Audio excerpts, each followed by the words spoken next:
Look at your face carefully, your jaw, your cheekbones, your chin projection. Now ask yourself honestly, are you trying to grow new bone or reveal what's already there? Welcome to another YouTube video on my channel. The internet says, mewing will expand your maxilla, jaw trainers will widen your mandible, chewing hard gum will build bone, bone smashing creates density. But biology doesn't care about trends. Today we're breaking this down at a real physiological level. How craniofacial bones actually develop. What Wolff's Law really means. Why adult skull remodeling is limited. What actually changes your face. And what is pure illusion. No black pill, no fantasy, no cope. Just structural biology. Before asking if bone can change, we need to understand how it formed. Facial bones develop primarily through intramembranous ossification. That means they form directly from mesenchymal tissue, not from cartilage templates like long bones. Long bones, femur, tibia, use endochondral ossification. Cartilage to replace by bone to growth plates remain open. Facial bones, no classic growth plates like femur. They expand through sutures and surface deposition during childhood. Once adulthood hits, sutures stabilize. Epiphyseal growth ceases. Major expansion stops. This is the first hard limit. You are not in a developmental phase anymore. You are in a remodeling phase. And remodeling is slower, subtler, and strain-dependent. Most people quote Wolff's Law wrong. It's not bone grows when stressed. It's bone remodels in response to mechanical strain, magnitude, and direction. Here's what actually happens. Mechanical loading creates microstrain. Strain deforms bone matrix. Osteocytes sense this deformation. Fluid shifts through canaliculi. This activates prostaglandins, nitric oxide, Wnt beta-catenin signaling, which stimulates osteoblasts to deposit new bone. But here's the critical factor. Remodeling only occurs if strain crosses a threshold. Light tongue pressure, too low. Casual chewing, low stimulus. Heavy occlusal force over years, possible localized adaptation. Orthodontic force? Yes, because it exceeds biological thresholds. The face is not load-bearing like your femur, so its remodeling response is lower magnitude. Weightlifters increase hip and femur bone density dramatically. Why? Because long bones experience axial compression, experience bending forces, have thick periosteum, are built for load transfer. Cranial bones are designed for protection, structure, stability.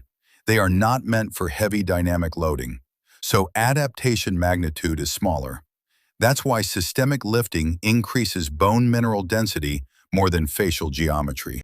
Now we shift, because something absolutely does change, but it's not what you think. 1. Bone mineral density.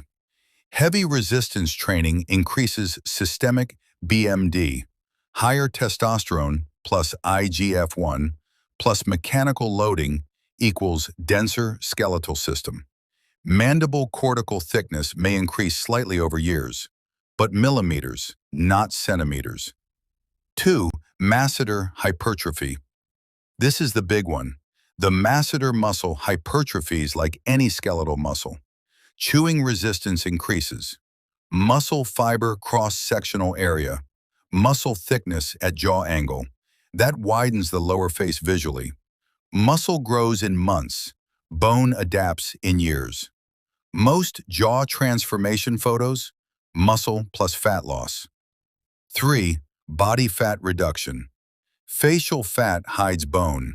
Drop from 18% to 12% body fat. Jawline appears sharper. Cheekbones appear higher. Chin projection appears stronger. Bone didn't grow. Contrast increased. This is the most powerful change most people can make.